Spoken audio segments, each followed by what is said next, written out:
todos. En el día de hoy vamos a realizar la conexión a una máquina virtual Windows por medio del portal de Azure. Para hacerlo, básicamente necesitamos tener ya nuestra máquina creada. Aquí en este momento estamos sobre un grupo de recursos llamado Cloud BI RG01 y lo que vamos a hacer, y aquí en la parte de abajo vemos los recursos que contiene este grupo de recursos, que contiene una VNet, una máquina virtual, una dirección IP pública, un grupo de seguridad red o un Network Security Group, una interfaz de red o una NIC y un disco duro de esta máquina. Listo. Entonces acá ya tenemos la máquina, vamos a darle clic acá. Aquí nos dice que ya estamos sobre la máquina y efectivamente tenemos varias formas de conectarnos a la máquina. Primero inicialmente vemos que esta máquina es una máquina Windows Server Data Center 2019 y acá vemos que está en ejecución en este momento. Recordemos que tenemos que estar en ejecución para conectarnos. Si la máquina está apagada, la iniciamos desde acá, desde aquí la reiniciamos o desde acá la detenemos. Listo, muy importante que si queremos que una máquina no tenga consumo en Azure, debemos detenerla desde el portal, porque si no la detenemos desde el portal y la apagamos desde el sistema operativo, la máquina va a seguir consumiendo, porque Azure no va a desasignar el host de físico, por llamarlo de alguna manera, del data center. Entonces, bueno, no es físico, pero no va a desasignar el host. Entonces, digamos, no va a seguir haciendo un cobro de la máquina.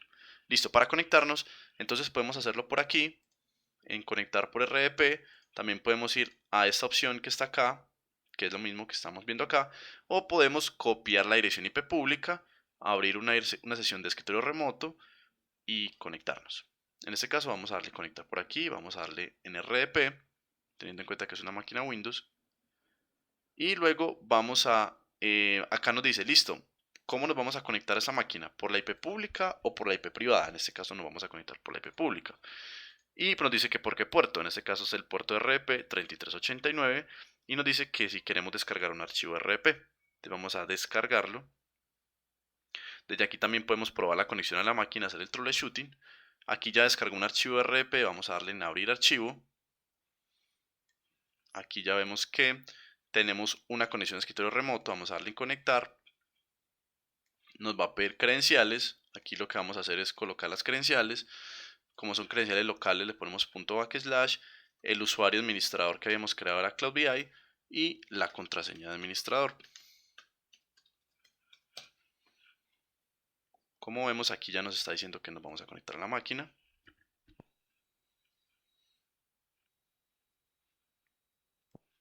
Y aquí ya tenemos nuestra conexión. Un momento que cogió mal.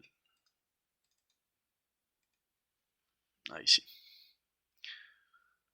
Nos había cogido la pantalla completa. Digamos, como es el primer inicio de sesión, él demora un poco más porque tiene que cargar el primer inicio de sesión, tiene que cargar el usuario y demás. Entonces es posible que demore un poco más el primer inicio. Como vemos acá ya está iniciando, él va a arrancar el Server Manager. Vamos a ir abriendo por aquí un CMD mientras carga el Server Manager. Vamos a darle aquí donde dice Hostname. Y como podemos ver, vemos que la máquina efectivamente es el nombre que tenemos allá. Vamos al Task Manager un momento. Vamos a ver el performance de la máquina. Efectivamente es una máquina con 2 procesadores virtuales y con 8 GB de RAM. Adicionalmente vamos a validar el tema del disco. Nos dice que por acá el disco de esta máquina es un disco de 128 GB. Recordemos que todas las máquinas Windows en Azure por defecto se crean con un disco de 128, bueno, 126 GB y con un almacenamiento temporal dependiendo del SKU o del tamaño de la máquina.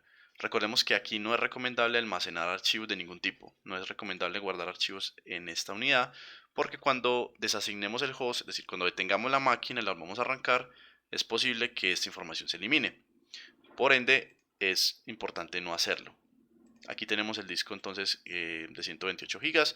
Es importante que en las máquinas Linux el disco es de 32 o 64 dependiendo de la distribución y el tipo de máquina. Listo.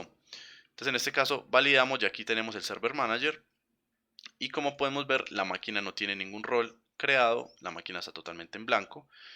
Entonces como podemos ver hasta aquí la parte del vídeo ya vemos que la máquina está corriendo, está funcional y que nos podemos conectar sin problemas.